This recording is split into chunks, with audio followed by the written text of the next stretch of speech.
Madam President, I rise today to celebrate the successful climate negotiations that were just wrapped up in Paris. This past Saturday, 196 countries came together and agreed to reduce harmful greenhouse gas emissions, taking a very important step in the fight against climate change. This historic agreement is a recognition that we cannot afford to ignore the negative impacts of climate change and that we must work together globally to put the planet on a safer path forward.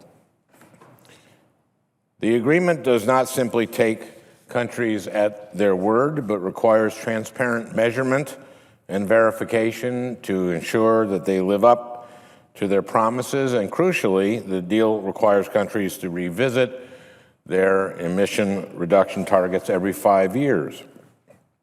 That way, countries can factor in new technologies and new policies in order to keep global warming under 2 degrees Celsius. Madam President, this truly historic deal has been nearly 25 years in the making. International climate efforts date back to 1992, when governments around the world met in Rio with the objective of stabilizing greenhouse gas concentrations. Nations have met every year since to further the goal, and while some meetings have been more successful than others, most have been met with disappointment and lack of action. After all, climate change is a complex issue, and bringing about consensus action for any international issue is no small feat, which is why this agreement is truly, truly impressive. 2 weeks ago, I traveled to Paris with 9 of my colleagues. We met with United States Secretary General Ban Ki-moon, with U.S. Energy Secretary Ernest Moniz, and with our top climate change negotiator, Todd Stern. I would like to congratulate all of them for their fine work. Part of the purpose of our trip was to demonstrate to the world that there is a strong coalition in the United States Congress that supports the President's efforts on climate change, a message we conveyed to other nations, including Bangladesh, a country that has contributed little to industrial air pollution, but is one of the most vulnerable to the negative impacts of climate change. It is estimated that unless we act, rising sea level will inundate some 17% of Bangladesh, displacing about 18 million people in this low-lying nation. They will be uprooted and turned into climate refugees without a home. But of course, climate change isn't something that will just impact Bangladesh and other low-lying nations. It is already impacting us right here at home.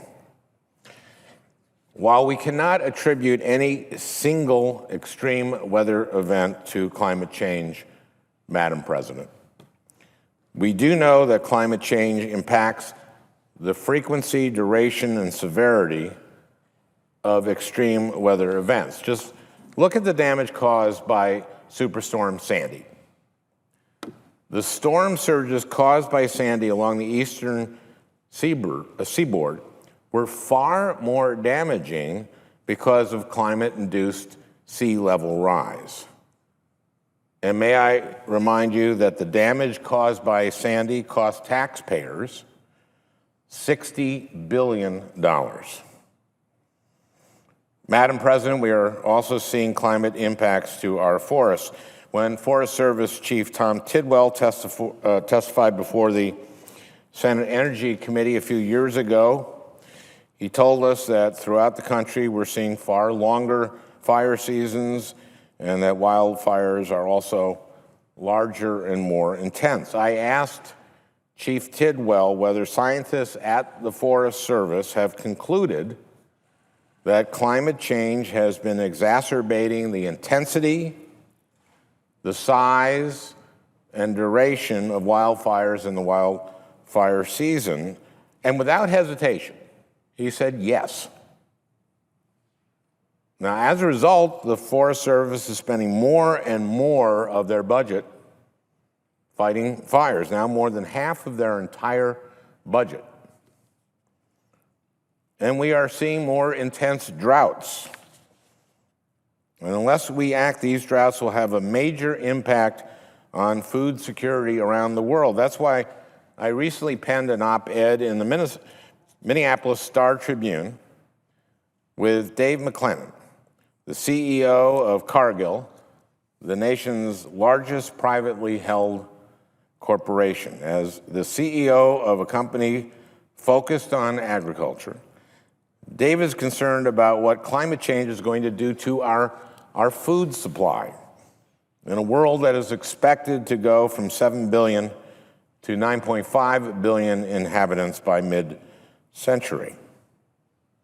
That's why Cargill called for a strong outcome at the global climate negotiations. So you can see that Cargill has a strong business case to make on why we have to deal with climate change. But of course, that business case isn't just confined to the agriculture sector. Addressing climate change presents a tremendous opportunity to transform the energy sector. Madam President, for the very first time just this last week, Beijing issued its most severe warning to alert citizens of intense smog and local air pollution levels. Officials ordered half of the city's private vehicles to stay off the road, halted all operation at outdoor construction sites, and advised schools to temporarily close their doors. Citizens were encouraged to limit outdoor activities and recommended to wear a mask when outside. China is choking on its own fumes from fossil fuels. And as China and others recognize that they have to race toward clean energy, I want to make sure that our nation leads that race. I want to make sure that our startups are innovating tomorrow's solutions, that our companies are the ones developing and deploying clean energy technologies here and around the world. Again, I want to reiterate that addressing climate change head on would not only help mitigate unprecedented damage to our economy, but spur growth and innovation in a world that is hungry for advancements in clean energy. My state of Minnesota recognized this opportunity in 2007 when it established a renewable energy standard and an energy efficiency standard. These kinds of policies send a strong signal to the private sector to develop and deploy clean energy solutions.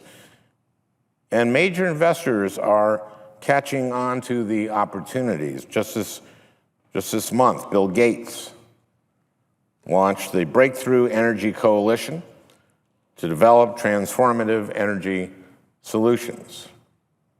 The coalition of nearly 30 billionaires from 10 different countries will invest in early-stage energy companies to help them bridge the gap between government-funded lab research and the marketplace. According to Gates, and I quote, "The primary goal with the coalition is as much to accelerate progress on clean energy as it is to make a profit."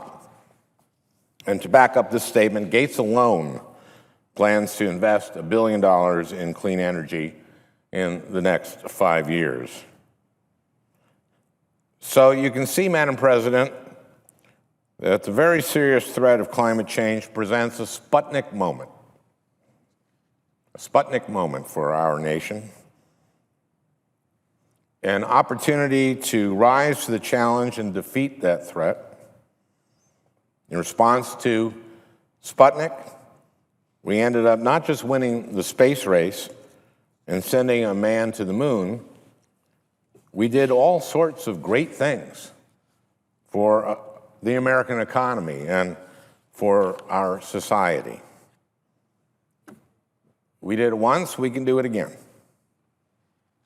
By rising to the challenge of climate change, we will not just clean up our air, but also drive innovation and create jobs, and not only in the clean energy sector, just like the space program created economic growth in so many economic sectors.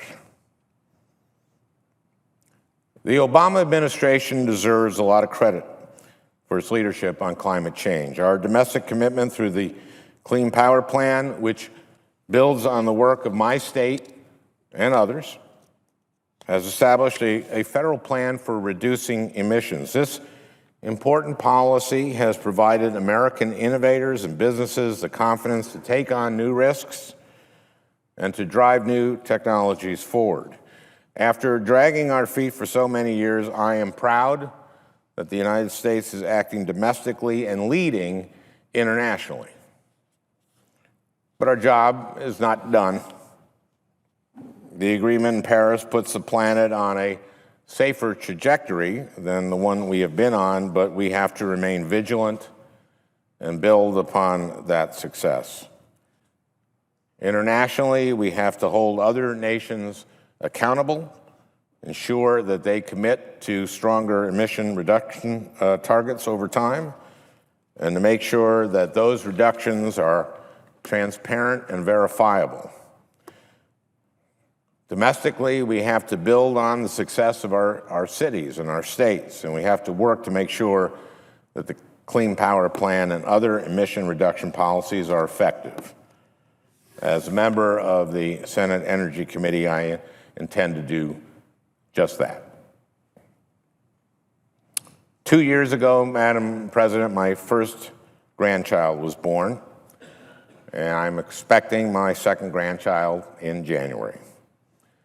God willing, they will live through this century and into the next. And I want them to know that when we had the opportunity to put Earth on a safer path, that we seized the moment. So let's celebrate this agreement because it is an important milestone, and then let's build on it to make the planet a safer and more habitable place for our grandchildren and their children.